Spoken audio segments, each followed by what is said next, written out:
Hi guys, welcome back to another lesson of purpose. Today's lesson is titled Brokenhearted.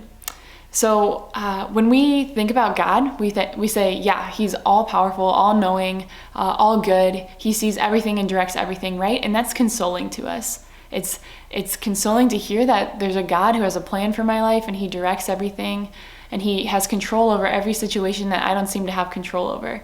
And when we hear that, it's good and it consoles our hearts. But at the same time, if we dig a little bit deeper, when we hear that God is all powerful and all knowing and all good, we might begin to ask ourselves the question, okay, why on earth would there be evil and suffering in the world?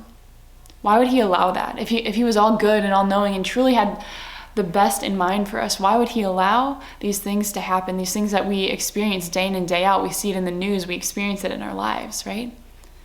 And if you're asking those questions, I first of all just want to affirm that, okay? It doesn't mean you don't believe in God. It doesn't mean that you're coming up with excuses. It means that you're seeking him, which is so good, okay? It's so good.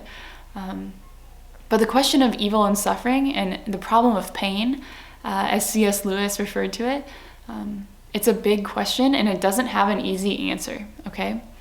And so we're going to talk about it today, knowing that it doesn't have an easy answer, but yes, it in fact does have an answer.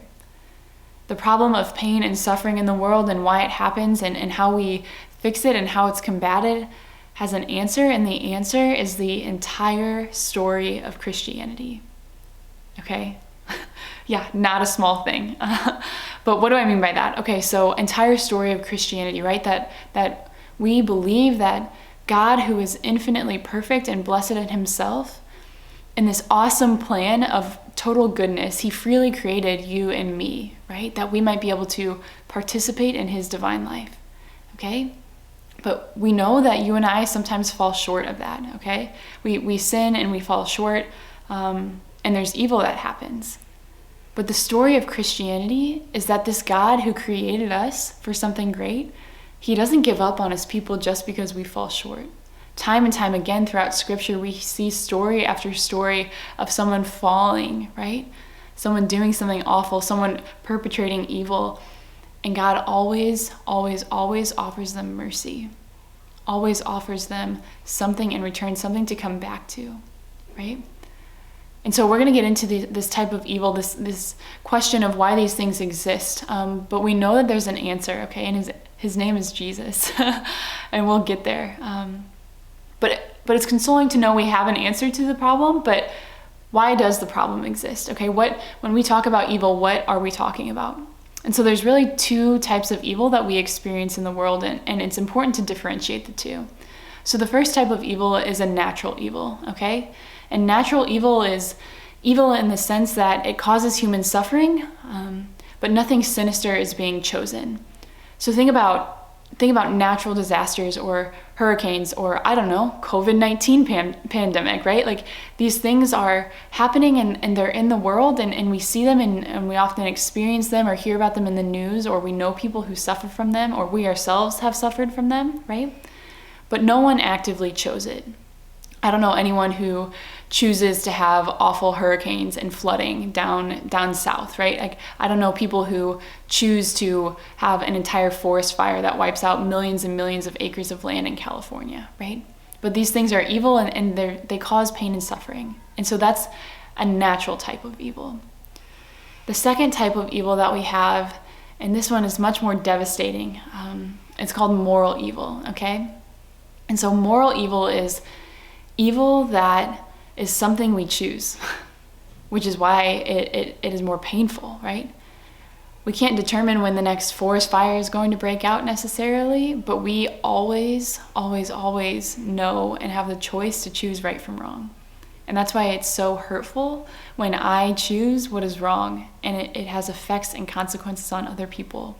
That's why it's hurtful when we see people doing awful things that they are actively choosing. Whether it affects us or affects other populations or people we know, it's hurtful and it's awful, right?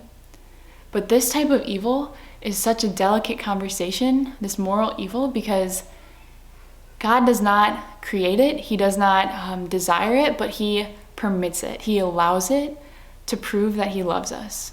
So what do I mean by that? I mean that for love to be authentic, it has to be free, right? How loving would it be if God, who created us, also forced us to make every decision in our life, right? That's not love, that's slavery.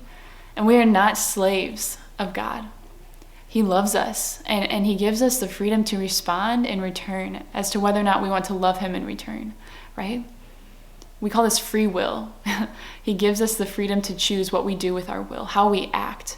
And we can either choose day in and day out to partake in this moral evil, to choose wrong, to choose ourselves, or we can choose justly. We can choose him time and time again and perpetrate good in the world rather than this evil, right? And so while we can surely say, yes, without a doubt, evil exists, there's no denying it. We can also say that God does not create it, okay? He is not a God that creates it or even wants it. In fact, he is a God that can bring good out of it. He is the only thing that can bring good out of evil because he loves us and he wants that for our lives, right? So I'll leave you with this. One of the most beautiful things that differentiates Christianity from any other religion is something so special, okay? The fact that we have a God who permits evil to love us, to allow us to prove our love for him is special, okay? But what differentiates Christianity from every other religion is the fact that we don't have a God that just sits back and judges us and watches how things play out. We have a God who took on flesh, took on the very substance that you and I are, and said, I want to enter into this life with them so that I can take on the suffering that they experience, so that I can take on the evil that they too experience, that I did not cause and I did not force, right?